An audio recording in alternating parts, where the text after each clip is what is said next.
Stopped watching Marvel after Avengers Endgame? Here's everything you need to know before Avengers Doomsday. Let's start with the biggest surprise. Avengers Doomsday introduces Doctor Doom as Marvel's next major villain. Doom is the ruler of Latveria, one of the smartest people in Marvel, and Reed Richards' greatest rival. And yes, he's played by Robert Downey Jr. But don't get confused. He's not Iron Man. To understand Doctor Doom, you need to know the Fantastic Four. Reed Richards, also known as Mr. Fantastic, is considered the smartest man alive. Reed also has the power to stretch his limbs, neck, and torso. Sue Storm can turn invisible and create powerful force fields. Johnny Storm controls fire and can fly. And Ben Grimm, also known as The Thing, is basically a giant rock with incredible strength. This team doesn't come from the Avengers universe. They come from another universe called Earth 828. But the most important member of the Fantastic Four might actually be their son, Franklin Richards. Even though he's just a child, Franklin possesses reality warping powers powerful enough to reshape entire worlds. He even appears alongside Doctor Doom in the Fantastic Four post-credit scene, making many fans believe he'll play a major role in Doomsday. Now the X-Men. Yes, they're finally entering the MCU. If you've never watched the Fox X-Men movies, here's everyone you should know. Professor X is the world's strongest telepath. Magneto can control any type of metal. Mystique can shapeshift into anyone. Cyclops fires devastating optic blasts from his eyes. Nightcrawler can teleport. Gambit charges objects like playing cards with explosive kinetic energy. And Beast is a genius scientist with superhuman strength. These characters all come from the X-Men universe, which is now connected to the MCU. So, how are the Fantastic Four and X-Men suddenly here? Because the MCU is now a multiverse. The Avengers live on Earth 616. The Fantastic Four come from Earth 828.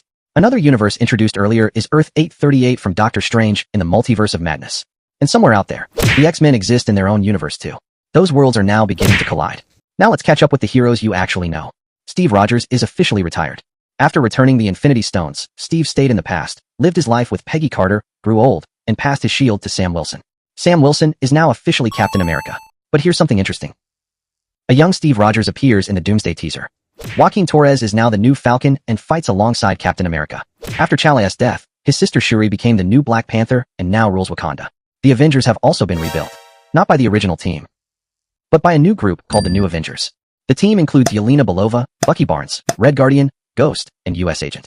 They're not exactly as polished as the original Avengers, but they're Earth's newest superhero team. The New Avengers have a close relationship with Bob, a man with godlike power known as Sentry, often called the strongest hero on Earth. His abilities come with a dangerous alter ego called the Void, making him both a powerful ally and a serious threat. Another important newcomer is Namor. He's the ruler of the underwater kingdom Talokan. He's one of the strongest characters currently in the MCU. Next one is Shang-Chi, Marvel's newest martial arts powerhouse. After defeating his father, he inherited the 10 rings. But here's the interesting part. No one knows who created them. The rings are even sending an unknown signal across the universe, meaning Shang-Chi's story is far from over. Scott Lang is still Ant-Man, but his daughter, Cassie Lang, now has powers thanks to Pym particles and has become a superhero herself. Thor survived Endgame and is still active. He's now raising Love, the daughter of Gore the God Butcher, after she was resurrected by Eternity. And finally, Loki. The Loki who died in Infinity War is still dead. The current Loki is the version who escaped with the Tesseract during Endgame. By the end of Loki Season 2, he sacrificed himself to save the multiverse and became the god of stories, literally holding together every timeline in existence. So, Doctor Doom is here. The Fantastic Four have arrived. The X-Men are finally joining the MCU. The Avengers have a brand new team. And the multiverse is collapsing. Now, you are ready for Doomsday.